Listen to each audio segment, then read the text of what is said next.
Hello class, welcome to Module 3. It's coming down. Welcome to Module 3 Introduction. We're down here in Morgantown, Kentucky today, and just wanted to touch base with you for Module 3. First thing, of course, is weather coming up. I want you to make sure you watch watch your email, but basically look for your SNAP emergencies first of the week. This is actually Saturday. So I will be getting in touch with you Monday, regardless of what school looks like. So be watching for emails. I'll stay in touch with you and try to keep you something on Blackboard to work on. But right now I'm going to get Module 3 open up for you.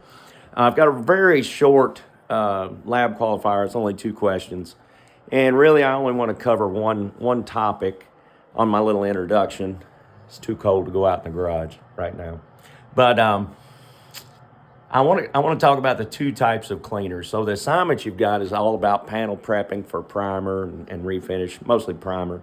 But cleaning and cleanliness is one of the most important parts of prepping a panel for refinishing.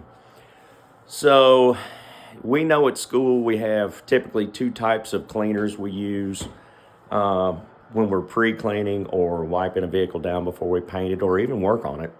The 2 types are a solvent-based and a water-based, and then there's also like an isopropyl alcohol-based. But I want to talk about water-based and solvent-based. Solvent-based is what we call 330 most of the time. That's just PPG's name brand for it. Shopline uses JX101. Other ones use different numbers. That's just a slang term we use for it. But it's actually a solvent-based cleaner. And solvent-based cleaners are going to take off any kind of contaminant that is soluble by a solvent, okay? And typically, I like to say those are man-made. Most of them are man-made contaminants. Not always, but mostly. So wax, greases, oils, things of that nature are going to be cleaned by the solvent-based. A water-based cleaner is something that's going to remove contaminants that are water-soluble. And in the lesson, as you go through Module 3, you're going to see that they use an example of rubberized undercoating and dried coffee. We might see some dried coffee around our shop sometime. But anyway, dried coffee, and it's a pretty good little example they do where the solvent-based cleaner does nothing to the coffee and the water-based does nothing to the undercoating, but you reverse them and it cleans it off. So basically that's any kind of cleaning that we're doing. You have to match it with what the contaminant is you're trying to clean. So that's one thing. The other thing I want you to remember in your lab qualifier, like I said, 2 questions. Super easy, just keeping in touch with you. But it's a good idea to clean your surfaces with both cleaners when we're getting ready to spray or even before you work on them, okay?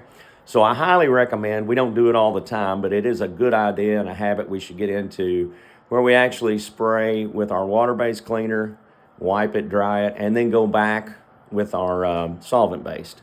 That way we ensure that we remove those 2 different types of contaminants, okay? But on plastic parts, okay, especially bare plastic, but plastic parts, we need to get in the habit of only using a water-based cleaner or the alcohol-based, but let's just say water-based cleaner for now. And that has to do with static buildup, and you'll see some more about that in the module. But I mainly just want you to know on plastic parts and composite parts, we need to use a water-based cleaner, okay? All right, so basically that's all I've got for you. I'm going to get Module 3 opened up for you and give you something to do in the snow. Like I said, I'll touch base with emails on Monday, just seeing how the weather's looking and how we're doing. So I hope you all stay safe. Enjoy being inside for a while, and we'll talk to you later.